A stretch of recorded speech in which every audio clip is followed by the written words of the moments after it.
Hello, you're listening to Mike Swanson. This is the Wall Street Window Podcast.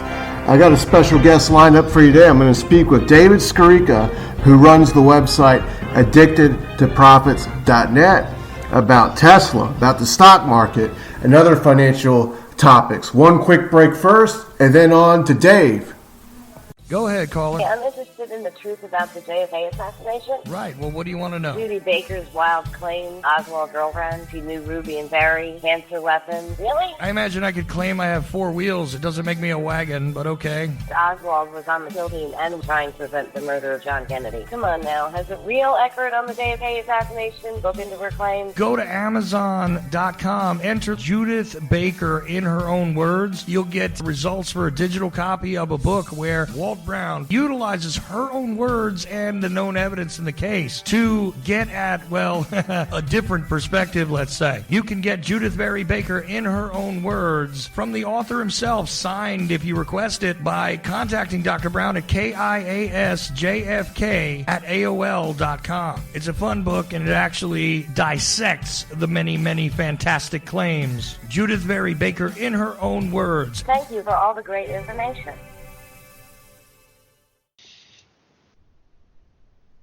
Hi, how you doing, Dave? Pretty good, Mike. How you doing? Oh, I'm doing good. It's been a wild couple days or week in the financial markets. Pretty crazy. We dipped a little bit on that virus fear, supposedly. The S&P 500 touched the 50-day moving average, and as we're speaking, about 40 minutes before the close Wednesday, it looks like it's close to making a new high for the year. And we've seen a lot of excitement. Stocks like Tesla have gone completely crazy and attracted the attention of television. Yesterday it was talked about nonstop. It was on all the financial websites. And I got 4 or 5 emails from people about the stock. One person even said something to the fact that the stock market's going up without them, so they're going to buy Tesla. And now today it's down 16%. Well, the thing about Tesla is when I was bearish a few years ago, I was playing put options and trying to short and whatever. And I would have some I called them almost like lottery ticket Tesla puts, because I think that stock I still think that company's going to zero ultimately. And I'll tell you why in a second, or near zero or down 90% or something. And a lot just has to do with a lot of the shady things they do in accounting and the whatnot. But then, so whatever, those never really worked out. And I did have a lot of puts that did work out in individual companies, even if the market didn't tank. And then I just thought, the thing about Tesla was 2 things. Number one, it's just too expensive to short or play puts on. Like, I don't know what people have to realize when you short a stock, it's not just like you're buying a stock and you pay the commission and that's it. A lot of times you have to pay a certain interest to borrow the stock, right? So like usually companies, whatever, it's the interest is, right now if interest rates low, it's a few percent and that's not a big deal. Well, it's actually usually really tiny. It's a fraction of normal margin interest for most stocks, but Tesla, it's actually very huge. I mean, it's like over 10% or something. It's crazy. And that's annualized. So that means you need the stock to go down 10% just to make back what you have to pay in interest to borrow it. So, that's number one. And then number 2 is the premiums and the puts are gigantic. They're 70, 80% implied volatility. So that means, like, in a lot of cases, like, for example, if you bought I was looking at the June 600 puts just out of interest yesterday, and they're trading at like $50. And that's only June. That's only like, 6 months out. And that means you need a Tesla to go down to 550 just to break even on those puts. So, and usually when a stock, the puts are 30, 40% out of the money 6 months out, they cost nothing. So it's just the premiums are so high and it costs so much. And by the way, I looked at shorting GoPro near the top of it after it came out. And that was the reason I never shorted it or put some GoPro. The premiums were just too high. You weren't going to make enough money. And let's just say, look at it this way. That means in those 600 puts, which, at the top yesterday in Tesla were 40% out of the money. If Tesla went to zero by June, which is not going to do that by June, you would only make 10 times your money on your puts. If something usually goes to zero in 6 months, usually you're going to make 30, 40, 50, maybe even 100 times your money on the puts, because the puts have absolutely, no premium and in them, are not pricing in the stock going to zero. So it's just too expensive. And then, that's the first thing. It's too expensive. The second reason is Tesla to me is almost like, you go look at everything going on, say with politics last night, especially what happened last night with the State of the Union. And I'm talking about more if you go to Twitter and the way people fight with each other now, with Trump in power or whatever on both sides. It's like that's what Tesla is as a stock. You have the reason I think it sucks you in is that it's so emotional. You've got these bears that give all these arguments of why Elon Musk is a scammer, why the stock's going to zero, blah, blah, blah. And then the bulls is almost like cult-like, and the people just fight over it. And I just think it's just too emotionally draining and drains too much of your time to be involved in something like that when it's just one stock. So, yeah, if you're someone who's a bull on Tesla or a bear on Tesla, yeah, if you want to buy some out-of-the-money puts and put, a tiny, tiny fraction into it, fine, do it and just forget about it. But I just don't think you can get caught up in that. And I've actually been on record saying, even though I'm no fan of Tesla and Elon Musk, that I do find the Tesla bears as annoying as the cult-like bulls. And because, they're just ranting and raving about the stock every day. And again, you have hundreds or thousands of stocks, to trade, to invest in, et cetera. Why be so focused on this one company? And just to get to the last part, the reason I think ultimately it's going to go tank and go down a lot is they don't have the capacity to really mass produce these electric cars to become a Ford or GM of that industry. And now all those companies are getting into electric cars. Like the UK just passed a law, but by 2035, basically all cars there, the new car sales are going to have to be electric. Now, that means you can still keep your old gas or diesel car, but that means in 2035 and 15 years in the UK, you cannot buy a new gasoline or diesel car. Well, Tesla doesn't have the capacity to go supply the UK with every electric car. What's going to happen is that's going to be done by BMW and Mercedes and Toyota and Honda, et cetera, right? So I just think there's going to be competition coming into that realm. And, Tesla mainly focuses, they do have the SUV and that new truck, but they mainly are into roadsters and more sports like cars. And again, a lot of average people are just going to want, a station wagon or a regular type car, not something that, is a roadster. So there's all these other reasons. And then of course there's accounting. Like they do so many shenanigans with their accounting to inflate earnings, to hide write-downs and losses. It really is WorldCom, Enron type situation there. And the problem is there's that old saying that when the ocean goes out, you'll find out who's naked. And the problem with that sort of thing is that will only really be exposed in a bear market, downturn in the economy, when car sales slow, et cetera. Like WorldCom, Enron, et cetera. They were all exposed in bear markets and the like. And then in terms of the chart, if you go look at Bitcoin, or you go look at way back in the day, iOmega, or even Volkswagen had this kind of parabolic blow off in 2008 when all these shorts on Volkswagen covered. It's like they do this thing where they go straight up like this, and then with a few months, and I mean like 6 months, all of those parabolic move, which in Tesla would be from probably 250, 300 to 900, is taken away. And then usually within a few years, they're trading at a fraction. And even if Tesla doesn't go under, it's like the chances are, if you go look at iOmega was, which was the hot stock of about 96, 97, and they made external hard drives, CD-ROMs for computers. So this is when CD-ROMs were the new big thing, and a lot of computers weren't built with CD-ROMs, so you could buy your iOmega drive and just plug it into your computer. I still have one in my house, believe it or not. I use it as a doorstop now, which tells you what that technology has gone to. But anyhow, I think that what will happen is, iOmega I think was eventually taken over for like $250 million or something.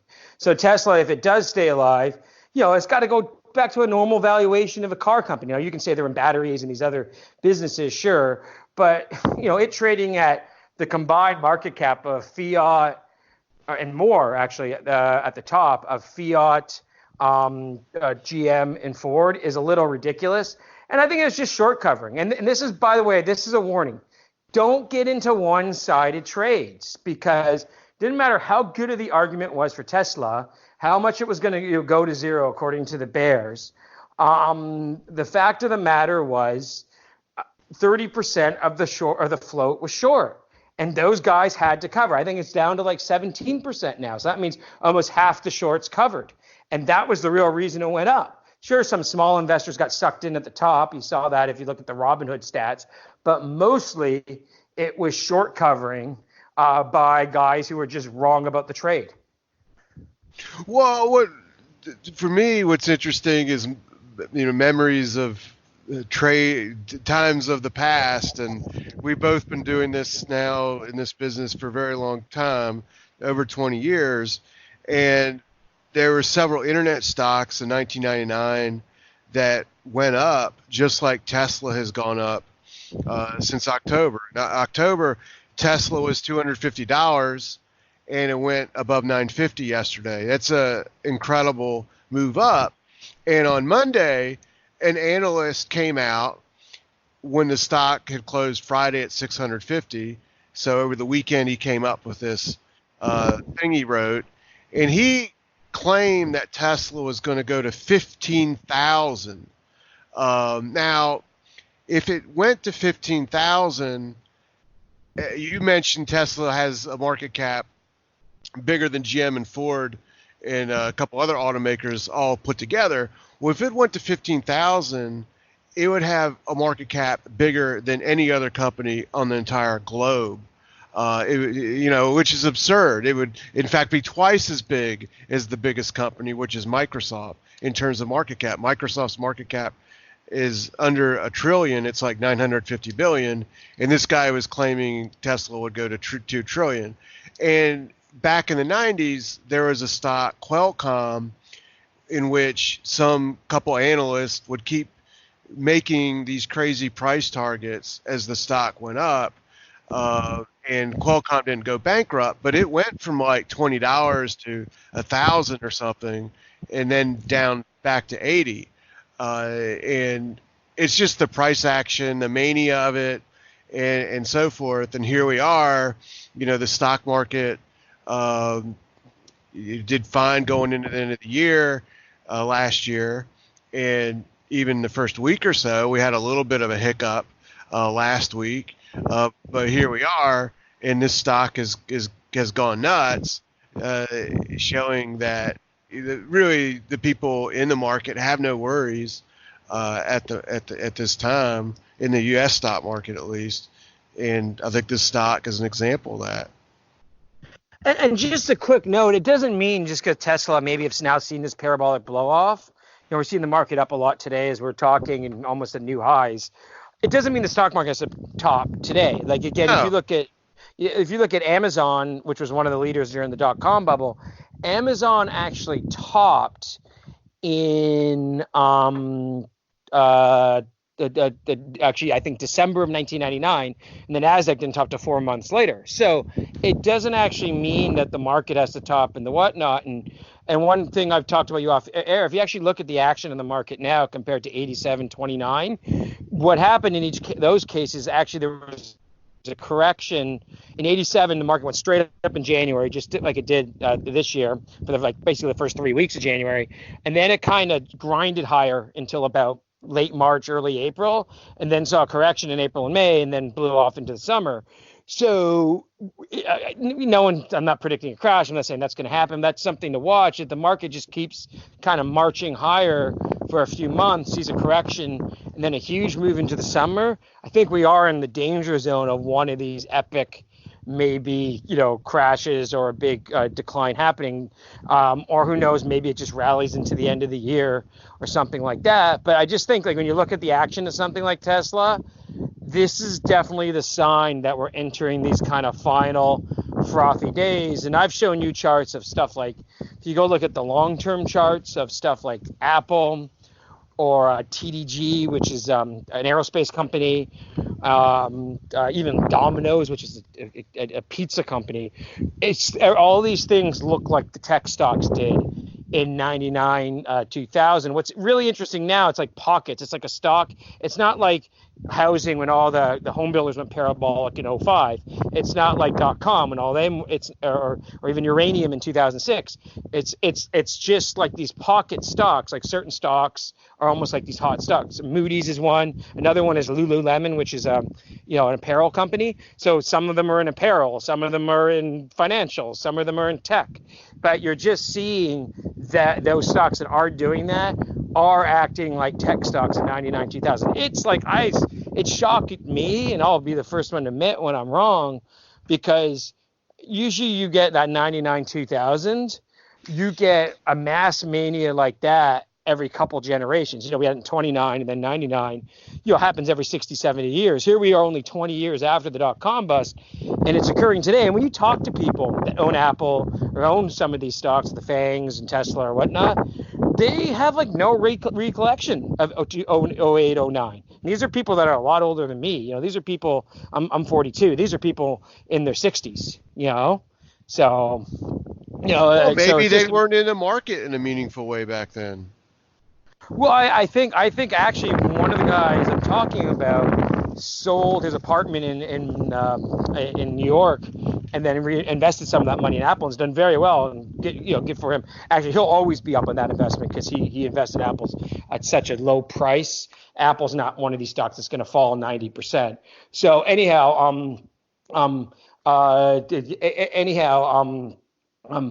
yeah, like you said, like that, someone like that who sold an apartment, first time he had any money, and then made a lot of money in Apple, he might not have lived through a bear market. So, and I'm not predicting it, by the way. I know I said that analogy earlier because it's tough to keep predicting that. I thought a lot of people I knew last year were trying to predict that we were going to get something bad happen in the fall, and I actually was the least short I have been in 5 or 6 years. Partly because of that. I saw so many people predicting a big decline for the fall of 2019. I was like, you know what? It's probably not going to happen. And by the way, if you consider this, you go, look what's happening Tesla, look what's happening a lot of these stocks. If this is the biggest equity bubble ever, and I think it is because it's not like the 90s or 20s when everything was really booming. We have a half decent economy now, but it's not like rip roaring, 4 or 5% growth or something, If it's really just the biggest equity bubble ever, then it's not going to probably end with the 2-year rolling top on the Dow or S&P. Yeah, it's probably going to end with a blow off, similar to 87 or 29 or 99. Right. Well, it's just a fascinating thing to watch. Like you, I don't have short positions. In fact, I've done a little buying of some stuff this year. Not selling. Well, what makes it difficult is in 87 and 29, the Federal Reserve both summers raised interest rates, right? So they were tightening. Well, now we've got them, because of the repo stuff, printing money. Now we've got the coronavirus. So the Chinese are adding all this liquidity. So it's difficult because all this liquidity is being added. Usually when you get these sky high valuations, what happens is the liquidity starts, the central banks kind of take away the spike from the punch bowl, right? Or just take away the punch bowl so you can't drink it anymore. Well, now we're seeing the opposite. We're seeing all this liquidity added even as the market went higher. And I guess that is similar to 99 in that, when they were printing money because of worries over Y2K, even though the market was hot. So, no one really knows when it's going to end. I'm going to start hedging probably here in the first quarter sometime, and then just like play it by ear. But see, what I'm going to do with my hedges, I'm going to buy 2022 January LEAP puts. So I'm almost 2 years out. Obviously, going to have more of a premium in them. And I might even in some of the trades do straddles, which is like, then you just need a big move, right? It means like last year, I'll give you a perfect example. I didn't do it, but I was looking at doing a straddle in CMG, the food company, right? And the reason being was the stock had come off, I think from 500 to 300. And I was like, well, either this thing's going to collapse to below 100 or it's going to go back to the highs or higher. And that's what you want to see in a straddle. You want to see a big move in either direction. What would have happened if I had put that trade on? The calls right now, the calls would have been fantastic, and the puts would expire worthless. But if you make 5-6 times on your calls and your puts expire worthless, you still make 3 times on your money, right? So those are kind of the trades I'm going to put together. But yeah, in terms of like, just to get back to Tesla before we talk about something else, we're going to talk about Nevada King. It's just, yeah, to me, I just would stay away from that stock. Sure, it's nice to think, oh, I could short this if you're a bear, that this could be the next Enron and WorldCom and it's going to go to zero. Or if you're a bull and you believe in that $15,000 price target, you could think you're going to buy it and be a billionaire. But I think just with the premiums on the stock, how toxic I find the community around that stock, both on the bull and bear side, just stay away from it. Like, for example, if you want to short a parabolic stock, buy some puts in one of those companies I mentioned earlier. They don't have the huge premiums. They can fall 50% in a bear market. And because the premiums aren't there, you're going to make more probably on them falling 50% than you would on Tesla falling 90%. Yeah, no, exactly. But I think the thing that gets people into Tesla is just in the news. I mean, whether they're short or long, it's just in the news all the time. So people want to take a position and get into that action. Yeah, and I was trying to ignore it, but even I had to start watching it and reading about it recently because of this huge spike in the price, right? And my feeling all along was this is just short covering. Actually, I knew a guy who owned it here, and I saw him the day it was up like $50 when it kind of started his move a few weeks ago at a friend's place. And I was just telling him, oh, that's the shorts are starting to cover because, 30% of the float is short. And, now they're all, they're desperate to get out. So, so there you go. Well, moving on from Tesla, I just ask you one final question. Are there any stocks that you're bullish on or really interested in or investments at the moment? Well, the market's tough right now because it is so overvalued. You understand, if you look at median price to sales of companies in the S&P or, the market cap to GDP indicator that Warren Buffett likes, we're more overvalued than 2000 now. So, and I think a lot of the people on the political spectrum who, like the president, they're getting caught up. Oh, we're in this huge boom. So they're getting caught up in that. But to me, it's not really interesting right now because it is so overvalued. Now, there's some dividend plays. Like, I wouldn't mind the India fund if someone's interested in that. IFN, it would probably fall in a bear market, but it's paying an 11% dividend right now. So I would like stuff, and I think stuff like that can hold up better because if there is a bear market and the cut rate's to zero, anything that has a yield is going to look, more impressive. And one thing to understand, I'll give you an example of the India fund. When you have dividends like that, that fund has actually fallen 20% in the last 3 or 4 years.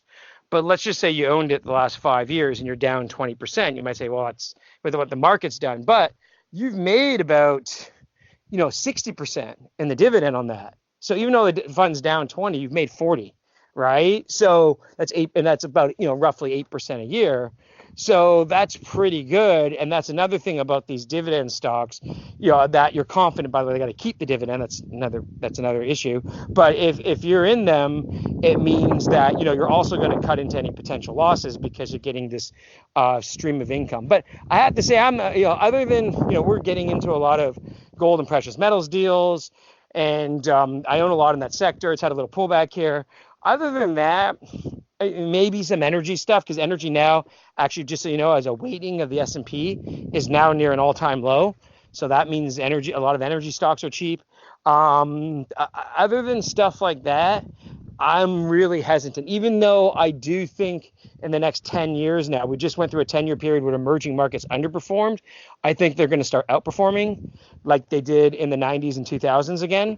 But the problem is they will decline during a bear market. So with a trade like that, if you want to buy like India or even China now because of what's going on with the coronavirus, or Brazil or anything like this, you probably would buy. I would just take a small position now maybe a quarter of the position that you would like, and then wait for, and the worst comes to worst, you'll make money in a smaller position if you don't get your whole position, but just wait for declines to kind of average in if they go lower. And again, the great thing about a lot of those markets, I'm telling you, they pay.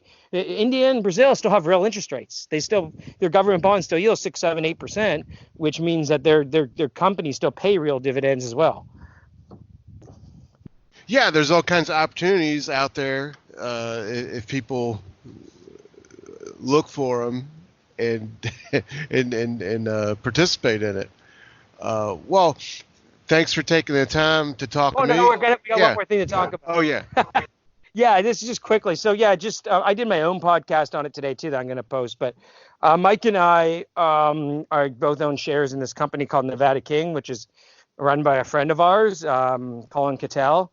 And this is a really unique junior mining play in that most of these junior mines that we tend to invest in tend to be one property, two properties with the resource or putting the property into production. This is almost like this is a group of holdings that it has. And ultimately, I think it's going to become it's already the fifth, and it's going to become the second largest landowner in Nevada. And Nevada is one of these most stable, appealing places to mine in. The largest landholder, by the way, are Newmont/Barrick, because they merged. So it's going to be the second largest landholder to a huge multi-billion-dollar company, and they're raising money right now at 70 cents at which is roughly a $30 million Canadian valuation, so which is roughly a 22 to 23 million USD valuation. And I think obviously when it trades, if you get it based on their properties, and then hopefully gold being higher, it will come out at a much higher price than that.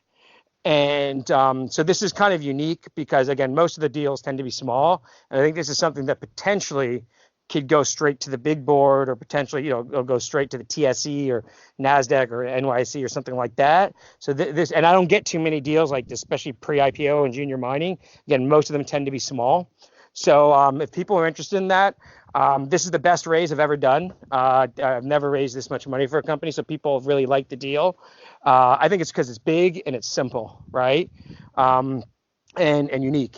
And by the way, just to quickly, so what makes it unique, just quickly before I give more information how to do it.